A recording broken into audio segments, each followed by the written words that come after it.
Et en République démocratique du Congo, 250 casques bleus de la MONUSCO de nationalité ukrainienne ont été décorés ce vendredi 24 août à Goma des médailles de mérite. Il s'agit d'une reconnaissance de service accompli par ces soldats de la paix dans le cadre de la stabilisation et du maintien de la paix en République démocratique du Congo. Notre correspondant Justin Kabumba prépare cette cérémonie et nous signe ce reportage depuis Goma. Ils sont au nombre de 256 casques bleus de la MONUSCO de l'unité ukrainienne d'aviation qui viennent d'être décorés des médailles de mérite.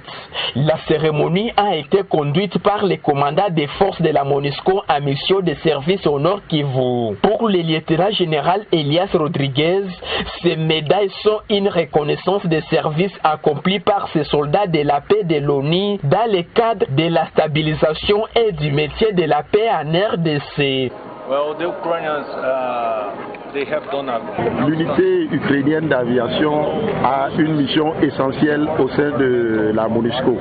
Vous savez très bien que la MONUSCO est ici sur invitation du gouvernement congolais afin d'assurer principalement la protection des civils et la neutralisation des groupes armés qui agissent négativement dans toute la République démocratique du Congo. L'aviation ukrainienne nous apporte un appui essentiel, que ce soit dans les actes de combat ou que ce soit dans les transports et les différentes évacuations.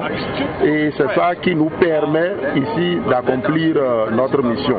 Je voudrais donc dire que leur présence est essentielle au sein de la MONUSCO. Le commandant de la force de la MONUSCO a en outre affirmé que ces médailles font partie du rêve de chaque soldat casque bleu comme étant un signe de fierté pour les services rendus au pays qu'ils servent.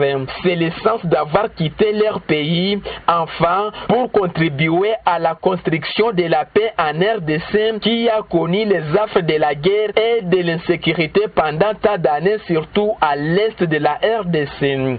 Signalons que ces casques bleus de cette unité viennent de faire environ 6 mois en RDC et sont fait mission.